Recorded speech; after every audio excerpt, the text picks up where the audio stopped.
शांति। आज मीठे बाबा के 3 तरह के महावाक्य हैं। आज बाबा बोले, मीठे बच्चे, ये अनादि खेल बना हुआ है, इसमें हर एक पार्टधारी का पार्ट अपना अपना है। एक का पार्ट दूसरे से नहीं मिल सकता, ये भी कुदरत है।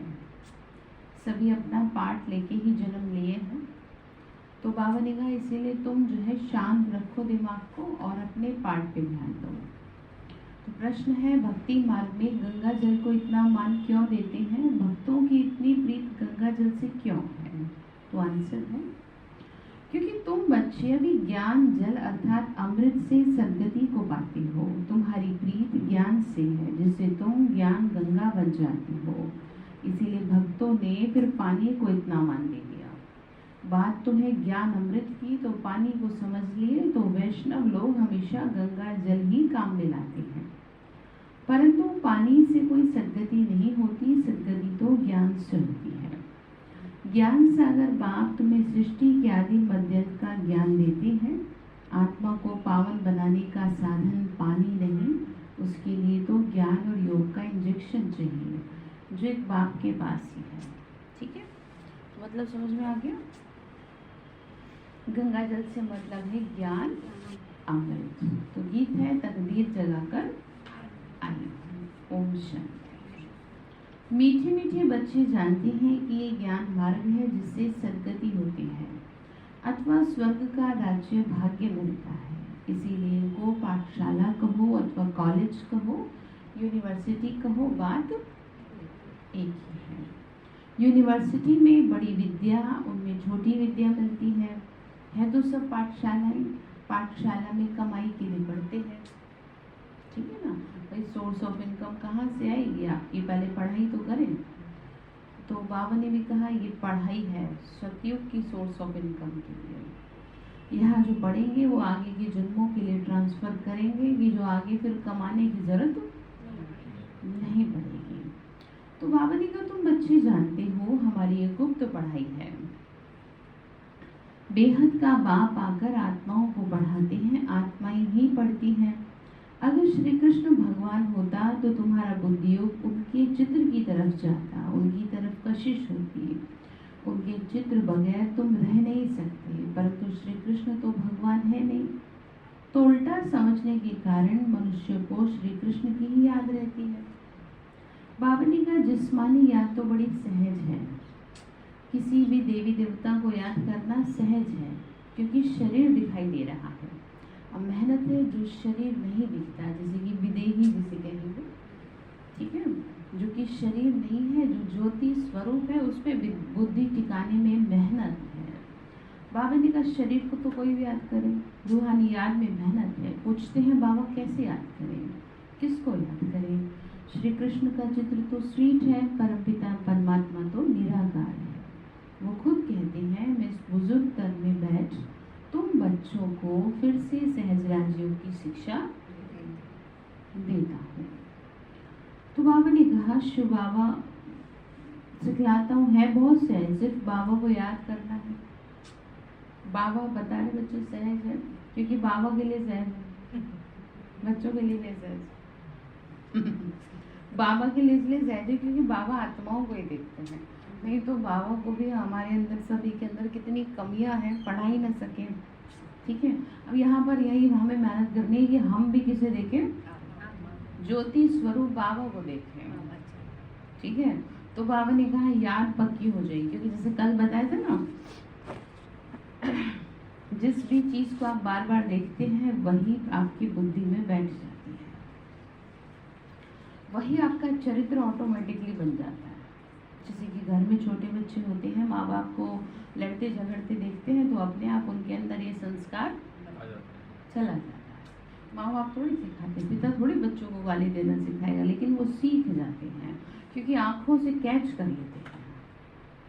ठीक है, तो इसीलिए बाबा ने कहा तुम कैच करो मेरे ज्योति स्वरूप को, और वो कैच करेंगे बार बार देखने से। जैसे कि इस इंसान को देखते हैं ना बार बार, तो ऑटोमेटिकली उसकी बुद्धि, उसकी जो तस्वीर है वो बुद्धि में बैठ जाती है। तो अब किसको देखने की मेहनत करनी है? बस ठीक। तो बाबा ने कहा बहुत सहज है, कुछ ऐसा है नहीं, करो तो सब सहज है, ना करने वाले के लिए सब बहाने हैं। जैसे पढ़ाई की बात करें, जब तक नहीं पढ़ते तब तक मुश्किल ही लगता है, नहीं तो कुछ है थोड़ी। बहुत बुद्धि दी है भगवान ने हमें, ठीक है। तो बाबा ने कहा बनारस में कहते हैं शिव काशी, फिर कहते हैं विश्वनाथ गंगा। विश्वनाथ ने गंगा लाई। अब पानी की गंगा की बात नहीं है, ज्ञान सागर ने ये ज्ञान गंगाएं लाई हैं। तो ज्ञान गंगाओं को जरूर ज्ञान देने वाले ज्ञान सागर बाप की याद रहनी चाहिए ना। ये ज्ञान गंगाएं, अगर तुम अपने को ज्ञान गंगा समझती हो तो ज्ञान सागर को याद करो, ठीक है। वो कौन है? बाबा।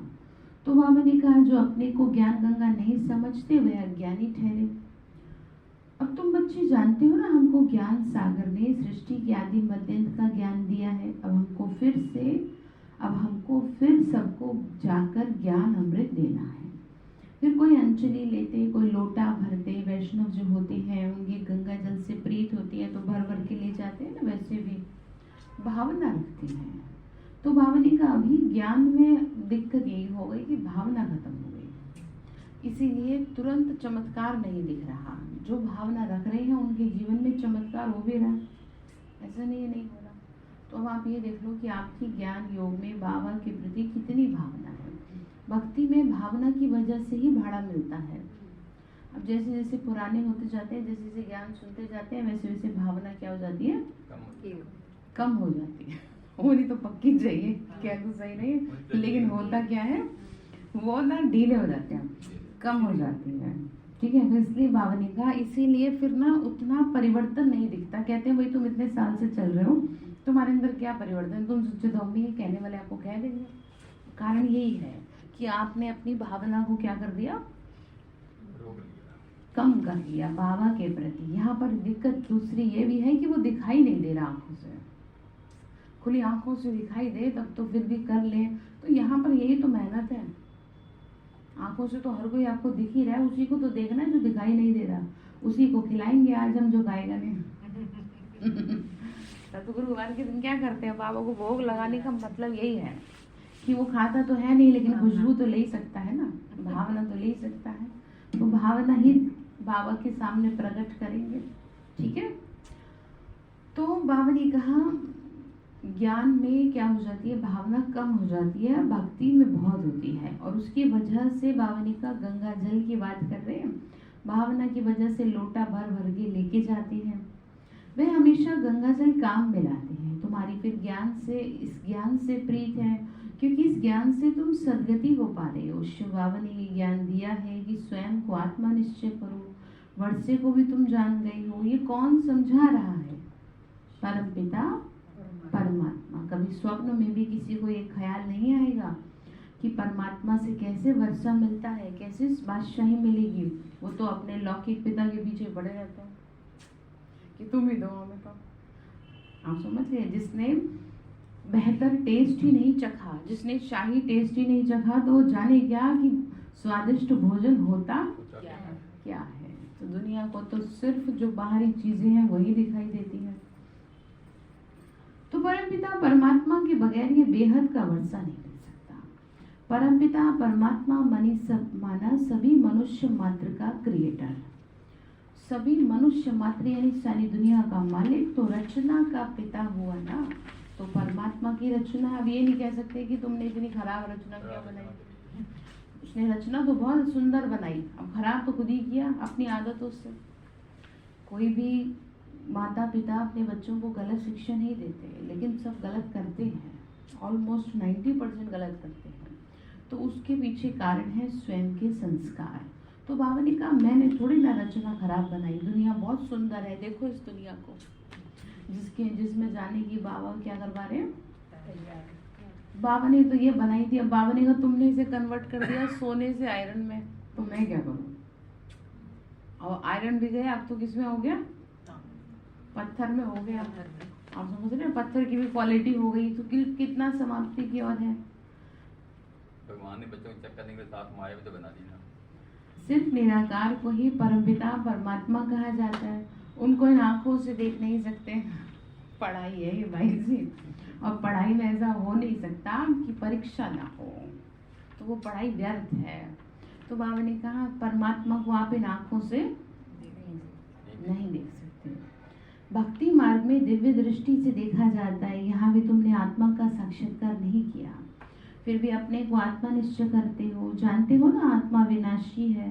तो आत्मा निकलने से शरीर कोई काम का नहीं रहता, और जैसे जैसे शरीर बेकार होता जाएगा वैसे वैसे आत्मा का जो दिल लगा है ना इसमें, वो अपने आप छूटता जाएगा, अपने आप आसक्ति आती जाएगी। जैसे कि आप देखिए जिनका शरीर सही नहीं होता तो उनको ये लगता है कि बस अब नहीं जीना, अब हमें कोई सुख नहीं चाहिए, बस हमारा शरीर सही हो जाए। क्योंकि जिस घर में आत्मा बैठी है वो घर ही सही नहीं है, तो भागेगी ना फिर। अब आप जिस घर में रह रहे हो चारों तरफ से टूट फूट हो रही हो, कहीं कहीं से कुछ कुछ हो रहा हो, तो आपको क्या लगेगा, अब इसे तोड़ देना चाहिए, यही लगेगा ना, हम इसे तोड़ दूं और दूसरा बनवाऊं। तो ऐसे ही आत्मा की जो इम्पोर्टेंस है वो शरीर के अंदर है, वैसे तो कोई जाने ही ना, ठीक है। तो बाबा ने कहा शरीर किसी काम का रहेगा ही नहीं आत्मा के निकलने के बाद, परंतु ध्यान ये हमेशा रखना कि आत्मा कहीं ना कहीं तो रहती है, क्योंकि वो अजर अमर अविनाशी है ना, वो आपके आसपास या जैसे भी आपका ओरा है उसी हिसाब से आपके चारों ओर घूमेगी।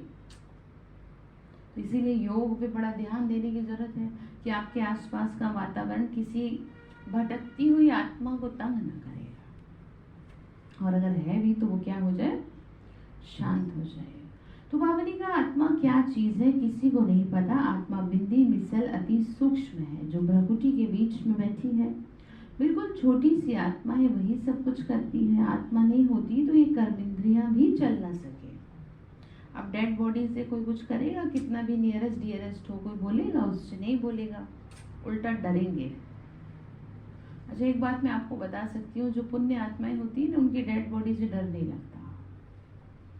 आप उनको रख सकते हैं, जैसे रखने वाले रखते भी हैं, आप कई कई घंटे बैठे रहेंगे उनके पास, आपको कुछ भी नहीं लगेगा। लेकिन जैसी जैसी आत्मा के पास जिसका जितना पाप कर्म होंगे ना, वो उतना ही शरीर छोड़ने के बाद उसका शरीर भी आपको डराएगा, ठीक है। जैसे कि मुझे याद है ब्रह्मा बाबा के साथ की थी, एक बहुत दादियों के साथ की थी, दीदी थी मतलब। तो मैं जब बहुत छोटी थी तो उनकी पालना में रही, तो जब उन्होंने शरीर छोड़ दिया था तो हम कई घंटों तक उनके पास बैठे रहे थे।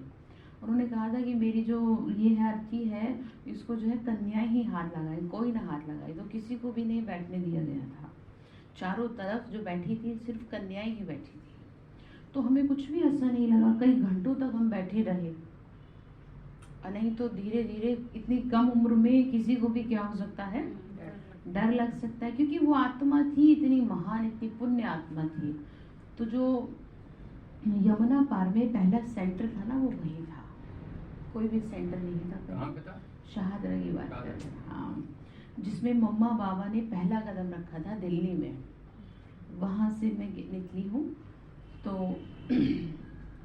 बाबा ने कहा कि फिर आत्मा भी क्या होती है, आत्मा नहीं होती तो कर्मेंद्रियां भी चल ना सके।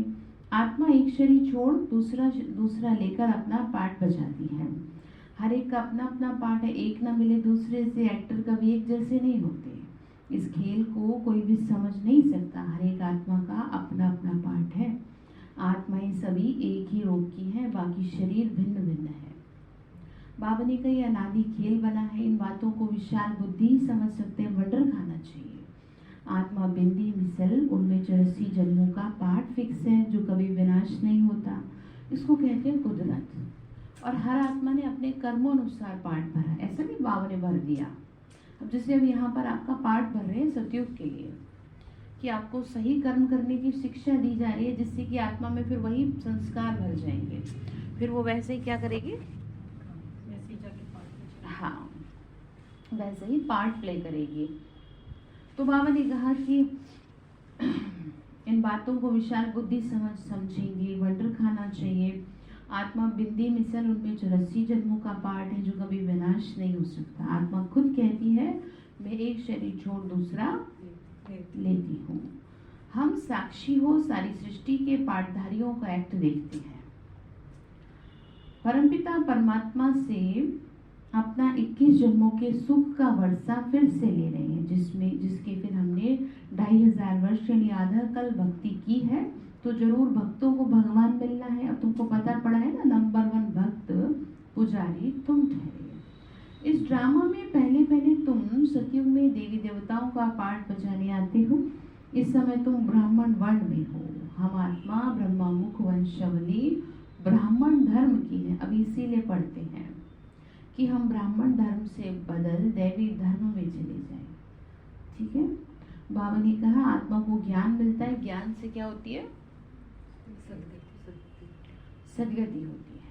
इसीलिए दुनिया में कहते हैं ना, बिन ज्ञान के जगत में तू प्राणी मोक्ष पाने के काबिल नहीं है। तो इसीलिए सदगति तभी होगी, मोक्ष तो होता नहीं, गति सदगति होती है, तो वो बिना ज्ञान के पॉसिबल नहीं है। इसीलिए पहले के टाइम में लोग किसी भी गुरु को करना बहुत ज़रूरी समझते थे, पूजा पाठ करना बहुत ज़रूरी समझते थे। प्राचीन समय में लोग रिश्ते नाते तो बाद में देखते थे, पहले सोचते थे कि किसी गुरु को कर लिया जाए जिससे कि हमारी क्या हो जाए, सदगति हो जाए। छोटे छोटे बच्चों को भी करा लिया करते थे। तो अभी तो नाम मात्र को भी नहीं है, तो उसी हिसाब से दुनिया का हाल बुरा है। तो सबको ये चाहिए, आप सबको ये शिक्षा दो कि कुछ ना कुछ तो आप कहीं तो अपना माथा झुकाएं। आपको ज्ञान में नहीं चलना ना चले, कोई जबरदस्ती नहीं है, लेकिन मंदिर मस्जिद गुरुद्वारा कहीं तो आप जाएं, कुछ तो आप अच्छा करें। अदरवाइज मनुष्य जीवन में होना आपका व्यर्थ है। ठीक है, तो बाबा ने कहा मनुष्य गुरु कभी होता नहीं है, हमेशा देह अभिमानी रहना है। समझो किसी को बच्चा है तो समझना चाहिए ये कर्मों के हिसाब किताब से बच्चा बना, मर गया तो बस एक शरीर छोड़ जाके दूसरा लिया। तो बताया ना आपको, बहुत पहले बताई है ये बात में। अच्छा, ये शास्त्रों में भी लिखा है, उसमें साफ लिखा है कि जिसका हिसाब होगा उसी के घर में बच्चे का जन्म होगा। बच्चा यानी बेटा या बेटी, पहले बेटे को प्रेफरेंस दी गई है कि बेटा वही पैदा होगा जो हिसाब लेने या देने के लिए आया होगा स्पेशली। ठीक है, अब उसमें कई लोगों को समस्या है कि ऐसा क्यों, तो बाबा ने कब समस्या तुम क्रिएट करते रहो, तुम्हारे कुछ करने से अपने ही कर्मों का कुछ होगा तो है नहीं, अपने ही कर्मों का तुम्हारा ये किसी जन्म का तो है ना, तभी तो वो बच्चे के रूप में आया। तो बाबा ने कहा कि बच्चा फिर चला गया तो हिसाब दूसरा फिर जाकर के बनाएगा, अपना पूरा करेगा। तो हिसाब किताब इतना ही था, जन्म लेना और मृत्यु को पाना इतना ही था। माँ और बच्चे को दुख उठाना था, ये हिसाब है, बड़ा कड़ा हिसाब है जन्म और मृत्यु का। कष्ट पाएगी आत्मा, कष्ट पाने के लिए तो जन्म लेती है और 9 मास तक गर्भ में रहेगी, यानी कष्ट भोग रही है। तो इसलिए तो फिर वो क्या बाबा समझाते हैं, बच्चे हिसाब पूरा हो गया, चला गया तो तुम शांत रहो। और एक तरफ तो कहते हैं भगवान ने दिया, भगवान ने दिया, ले लिया तो क्या प्रॉब्लम है, जिसकी चीज उसने ले ली। अब यहाँ पे समझ ले, ना तो वो दे रहा ना वो अपने हिसाब से आत्मा जन्म लेगी, और जिस समय हिसाब पूरा होगा वो किसी न किसी कारण से चली जाएगी। चाहे वो जीवित रहते, जिंदा रहते ही आपसे दूर हो जाए, चाहे वो मृत्यु करके दूर हो, चाहे वो आपको कष्ट दे के दूर हो। जब तक हिसाब पूरा नहीं होगा तब तक ये सब। इसमें अफसोस करने की व रोने की बात नहीं है कि भगवान आपने ऐसा बच्चा छीन लिया। ठीक, तो साक्षी हो खेल देखो, तो पाठ पक्का कर रहे हैं कि साक्षी हो जाओ। तो तुम समझ रहे हो ना, 84 जन्म लेते हैं हम, सतयुग में हम देवी देवता थे, पहले तुम कुछ नहीं जानते थे। तो ब्रह्मा ने भी बहुत गुरु किए, परंतु उनको कुछ पता नहीं था, समझते थे 84 लाख जन्म लेते हैं। अभी तुम ऐसे नहीं कहेंगे, बाबा समझाते हैं मीठे मीठे सीखे लेते बच्चों, हम ही आके सबकी सदगति करते हैं। सभी धर्म वाले भक्त भगवान को किस न किस प्रकार से याद जरूर करते हैं, समझ रहे आप? ऐसा नहीं है कि भगवान को क्या नहीं कर रहे, याद। लेकिन दिक्कत यहाँ पे ये आ रही है कि भगवान को याद तो कर रहे हैं लेकिन समझ नहीं पा रहे वो दिखता कैसा है। जैसे आपको किसी से मिलना है, आप उसके बारे में जानते ही नहीं। जैसे फर्स्ट मीटिंग, अगर फर्स्ट मीटिंग ही सही नहीं है आपकी, तो आप उसके बारे में बताओगे क्या? तो पहले आपको सोचना पड़ेगा ना, पहले उसके बारे में जानना पड़ेगा, भाई वो क्या क्या पावर है उनकी। तो क्या क्या पावर है आपके पिताजी? है भाई जी, गुण याद है, चंदो बहन को याद है गुण सारे, आपको भी याद होने चाहिए।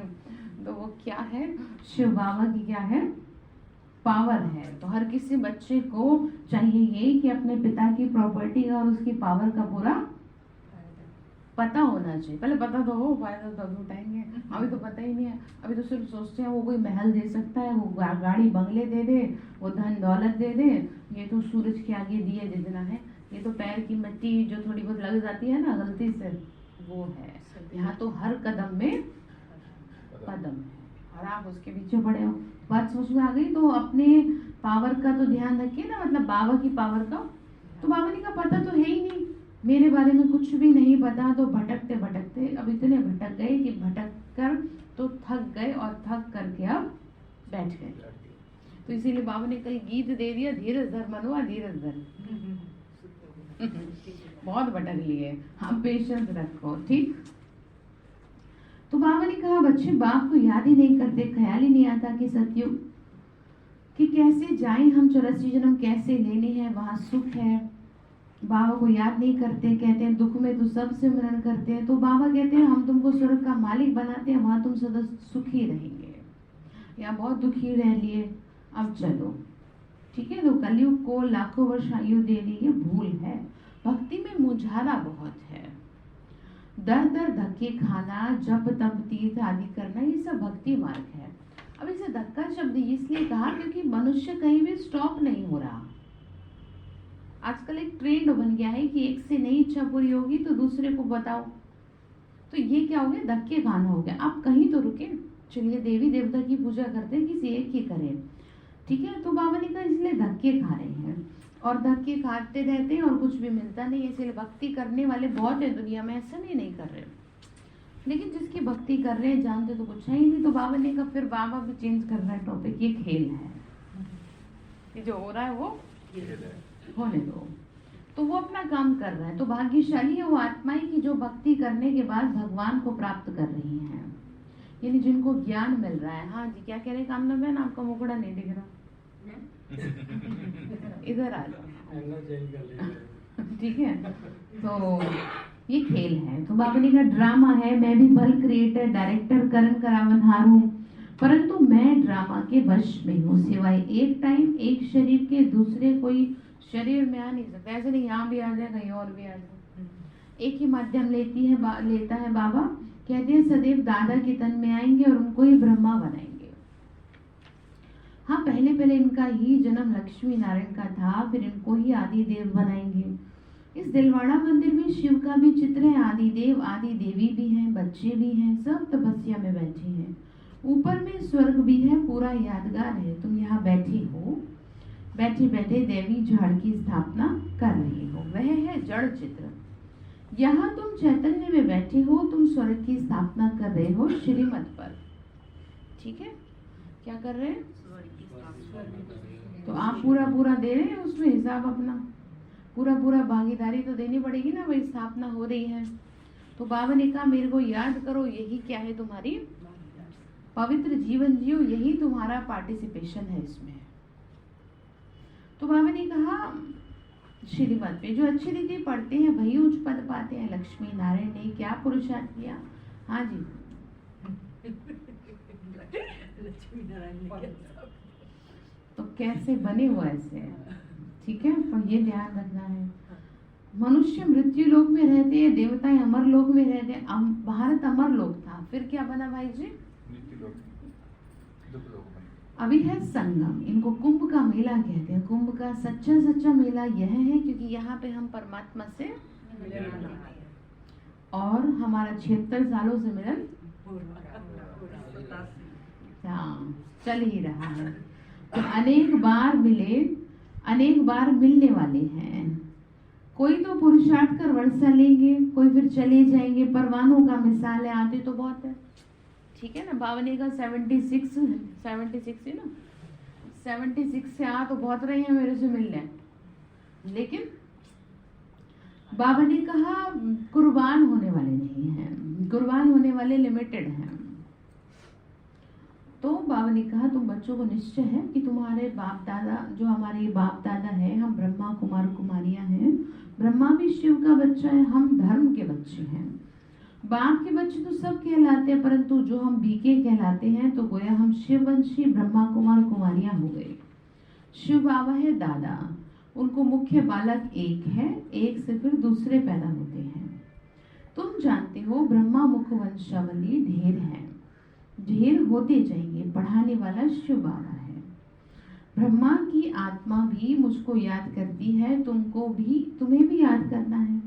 सृष्टि चक्र को याद करेंगे तो चक्रवर्ती राजा बनेंगे। अभी तुम स्वदर्शन चक्रधारी बनते हो, तुम्हारे में नंबर 1 है। गाया जाता है सिमर सिमर जीवन मुक्ति पाओ, वहां दुख होता नहीं, ठीक है ना। सिमर सिमर सुख पाओ मनवा, कला कलेश मिटे तन का। ये तो पुरानी दुनिया है, ये पुरानी ज्योति है, मतलब शरीर। घड़ी घड़ी चत्तियां लगती रहती है। सर्प का मिसाल है ना, वो पुरानी खाल छोड़ नई लेते हैं, नई खाल चमकने लग पड़ती है।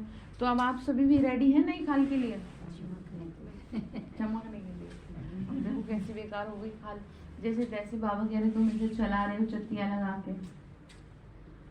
तो बाबा कह रहे बच्चे चमकने लगते हैं। तो ये पुरानी खाल है, ये जड़जड़ीभूत तमो प्रधान है। तुम्हारी आत्मा और शरीर दोनों सतो प्रधान कैसे बने? बाबा आके समझाते हैं, मीठे मीठे बच्चे मामी कम याद करो। इस याद रूपी अग्नि से तुम्हारे में जो खाद पड़ी है वो जल के भस्म हो जाएगी, तुम्हारी आत्मा सतो प्रधान बन जाएगी। बाबा ने कहा पुराना शरीर छोड़ जाकर दूसरा लेंगे ना, तभी तो पाप कटेंगे। भक्ति में सिमरण करते हैं, नाम जपते हैं, पूजा करते हैं, उनको स्नान आदि कराते हैं। यहाँ तो शिव बाबा को स्नान आदि नहीं कराना, शरीर ही नहीं है तो क्या स्नान कराएंगे? शिव के मंदिर में कभी शिव को कपड़ा आदि पहनाकर श्रृंगार करते हैं क्या? श्री कृष्ण को करते हैं, बाल रूप है ना, अट्रैक्टिव है, दिव्य रूप है, निराकार का क्या श्रृंगार करेंगे? तो बाबा कहते हैं बच्चे मुझे याद करो, बस। शिव की पूजा क्यों करते थे? इसीलिए तो कि मिल जाओ आप, और जब मिल गया हूँ तो याद करो जरूर। कुछ मैं करके तो गया हूँ तुम्हारे लिए, तुम तो बाबा ने कहा तभी तो तुम पूजा करते हो। तुम निराकार हो, मैं भी हूँ। तुम पुनर्जन्म लेते, मैं नहीं लेता। मैं तो तुमको मालिक बना देता हूँ। सन्यासी तो घर बार छोड़ते हैं, तुमको कुछ नहीं छोड़ना, ठीक है। सिर्फ बाबा ने कहा सिर्फ ये अंतिम जन्म पवित्र बन बाबा को याद करो, बस। भगवान इतनी सी क्या चाहता है, मदद चाहता है। तो तुम्हारी काया कंचन बन जाएगी, आत्मा को लोहे से सोना पारसनाथ बना देते हैं। तुम ही सच्ची सच्ची कमाई करते हो, वो झूठी कमाई भी भले करते रहो। ऐसा नहीं कि धंधा दौरी छोड़ करके बैठ जाओ, आपको ऐसा नहीं कह रहे, लेकिन क्या करना है साथ साथ सच्ची कमाई सच्ची कमाई क्या भाई जी? बाप श्रीमत पे चलना है, पवित्र बनना है, और बाप को याद करना है, और सेवा करनी है। सेवा करनी है, सेवा है सच्ची कमाई। बाकी का जो कर रहे हो वो तो आप अपने लिए कर रहे हैं, ठीक है ना। और जो सेवा है वो होगी भगवान के लिए, वो होगी सच्ची कमाई जो आपको ब्याज सहित लौटाई जाएगी। तो ठीक है, तो कोई पाप नहीं करना, सर्जन तो एक है ना, हर एक के कर्मों के हिसाब की बीमारी भी अपनी है। सभी का अपना अपना हिसाब है, किसी का कैसे, किसी का कैसे, किसी अकेले व्यक्ति का ही हिसाब है, ठीक है। तो बाबा ने कहा इसीलिए अपना अपना हिसाब पे फोकस करो, दूसरे पे नहीं कि इनकी लाइफ बड़ी बेकार है। अरे तुम्हें क्या मतलब, जिसकी लाइफ जैसे चलने दो, ठीक है, फ्री रखो। बाबा ने कहा तुम अपना देखो, बाप से कोई पूछे ना तो झट बता देंगे कि ऐसे ऐसे करो। बाप ही कर्मतीत अवस्था में ले जाएंगे। ये अविनाशी सर्जन की मत है। हर एक के जो बंधन है ना वो आकर के पूछो। बच्चियां तो पति को बू बू करके ले आती है, मतलब समझा बुझा के, भाई चलो ज्ञान में ऐसे नहीं होता, सही से रहो, ज्ञान योग करो। तो उनको समझाती है पवित्र बनने बगैर स्वर्ग में नहीं जा सकते, मरना तो सभी को है। ये समझने की बात है, जानते तो सब है लेकिन इसको स्वीकारें। ये कड़वा सत्य स्वीकारें। कड़वी चीज थोड़ा देर से हजम होती है, तो पर आप जल्दी कर लेंगे तो ज्यादा बेहतर है, क्योंकि फिर बाबा ने कहा बाद में जो है दिक्कत नहीं होगी। मृत्यु लोक का अंत है, अब ये संगम है, अमरलोक की स्थापना हो रही है। अभी हम बाप का बनकर देवता बनेंगे, फिर ठीक है, ब्राह्मण बन के क्या बनेंगे? देवता बनता है। फिर क्षत्रिय वैश्य शूद्र बनेंगे। बाबा ने कहा ये मंत्र कितना अच्छा है, फिर भी तुम भूल जाएंगे। योग में नहीं रहेंगे तो 63 जन्म पापों का बोझा सिर पे है, वो कैसे भस्म होगा? ठीक है, तो बाबा ने कहा तबीयत भी खराब है तो भी किस में रहो? ज्ञान में बस। क्योंकि वो तबीयत खराब कुछ नहीं है, वो क्या है? कर्मों का हिसाब। 10% बीमारी है, 90% कर्मों की भोगना है। इसीलिए तो कह दिया कि बीमारी में हो तब भी आके बैठो, और नहीं तो ये नहीं कह देता हॉस्पिटल में जाओ। बाबा बाद में कहता है, ये पहले कहता है मुझे याद करो, तन को सही करने से पहले किसको सही करो? मन को सही। क्योंकि मन इतनी पावरफुल चीज है कि आपका थोड़ा भी अगर मन में शक्ति होगी तो वो तन को सही कर लेगा और अपने आप तरीके ढूंढ लेगा। जैसे शरीर में किसी चीज की कमी होती है तो अपने आप ही मन में आता है ये खाऊं, और अपने आप वो फिर चीज क्या हो जाती है?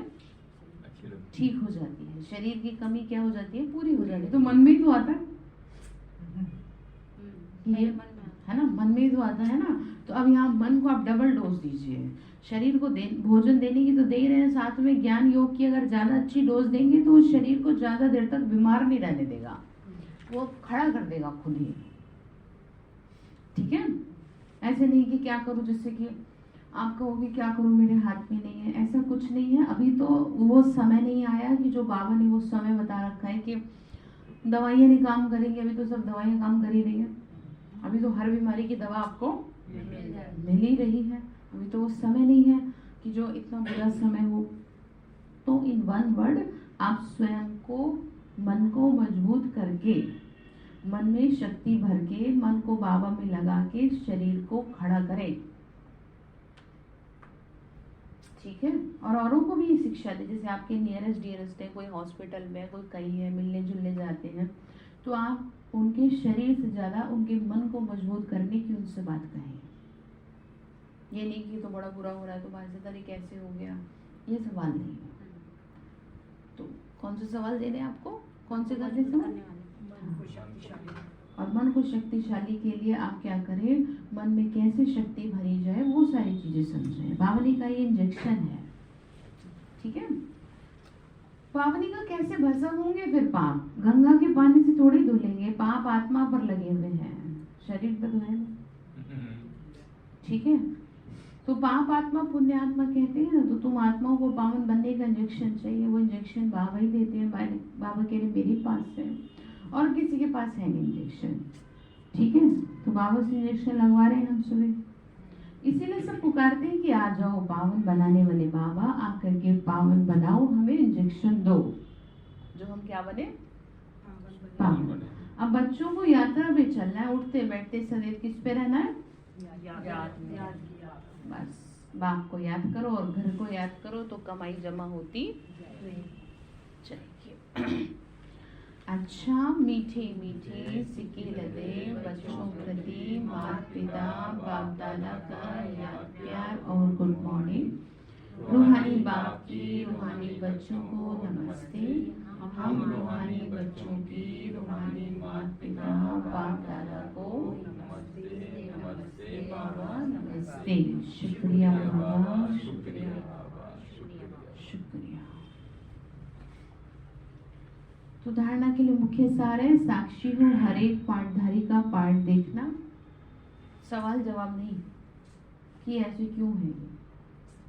आपसे पूछे आप ऐसे क्यों हो तो आपको दिक्कत होगी कि मैं मेरे में क्या कमी है, ऐसे बस ऐसे दूसरे में क्या, मतलब वो कहे तुम में कमी आपका उसमें कहीं, ऐसे तो कोई झगड़ा सुलझे ना, लड़ते रहो फिर समाधान क्या है? कुछ भी नहीं। तो बात समझ में आ गई? आपको ज्ञान मिला है, आप चाहते हैं कि वो सुधरे, वो चाहती है आत्मा आप सुधरे, तो कुल मिला के बाद ही आप चुप हो जाए। आप स्वीकार लें, जैसे हो आप हमें स्वीकार हो। ठीक है, स्वीकार लेंगे आप? कोशिश कर रहे हैं कोशिश। धीरे धीरे दूसरों को हाँ जी, अपने में कामना बहन स्वीकार रही आप? स्वीकार तो रही है, वैसे आपका तो पता ही है मुझे। तो बाबा ने कहा है भाई जी आप भी स्वीकार ही रहे हैं। कर रहे हैं। हाँ बढ़िया। ठीक, तो क्या कह रहे? तो क्वेश्चन नहीं है कि ऐसे क्यों है। दिक्कत यही है, इसको ये बात समझाने का मतलब यही है कि आप हर एक का पार्ट क्या कर ले, स्वीकार कर ले। बाप से 21 जन्मों का वर्षा लेने के लिए पुरुषार्थ कर ले बस। दूसरी पॉइंट है आत्मा को सच्चा सोना कंचन बनाने के लिए इस अंतिम जन्म में पवित्र बन बाप को याद करना है। किसको कंचन बनाना है?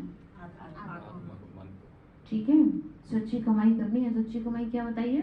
सेवा तो तैयार है? आ रही है ठंडक कमाई करने वाली अभी जो है कमाई करने वाली आ रही है ठंडक, तो सुबह सवेरे की कमाई को रखेंगे चालू।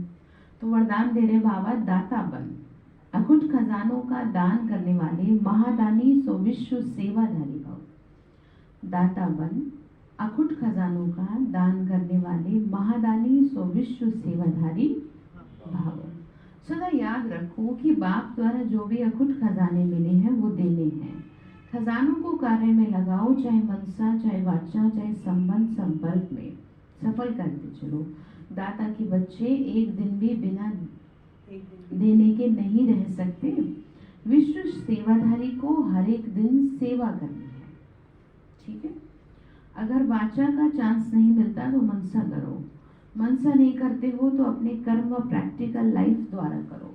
ठीक है, आपके जीवन से, आपके कैरेक्टर से भी सेवा होती है। आपका बोलना, चालना, उठना, बैठना, आपका लोगों के साथ व्यवहार भी सेवा करेगा। जितना आप मनसा से, वाणी से स्वयं सैंपल बनेंगे तो सैंपल को देख करके स्वतः ही सब आकर्षित हो जाएंगे। ठीक है, तो समझ में आ गई बात। तो हम बाबा के क्या है?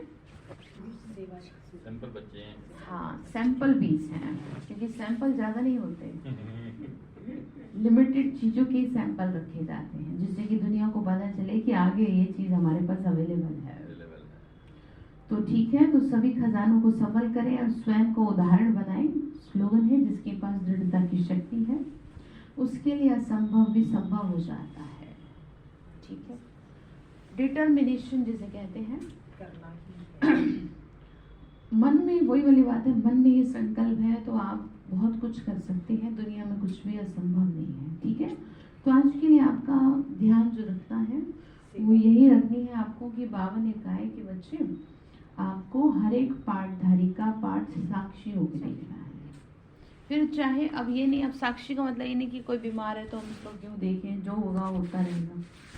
साक्षी का मतलब ये है कि आपको किसी से कोई प्रॉब्लम नहीं होनी चाहिए। आप चाह रहे हैं आप अच्छा बनाना, लेकिन वो आत्मा बन नहीं रही, तो अब आप अपने सवाल ना उठें। आपको उसके व्यवहार से, उसके कर्मों से, उसके जीवन से कुछ भी सवाल नहीं उठने चाहिए। अपना जो भी आप रिलेशन में हैं उसको करके पूरा अपने साक्षी होके देखें। ठीक है, हाँ जी, देख रहे साक्षी काम देख ही नहीं चली गई थी शायद कि बनानी आत्मा का पार्ट में साक्षी होके देखूं। ठीक है, तो ध्यान रखेंगे। चलिए, तो आज वो सैटरडे को ब्रह्मा भोजन है। ठीक है, आप लोग आए नहीं थे कल।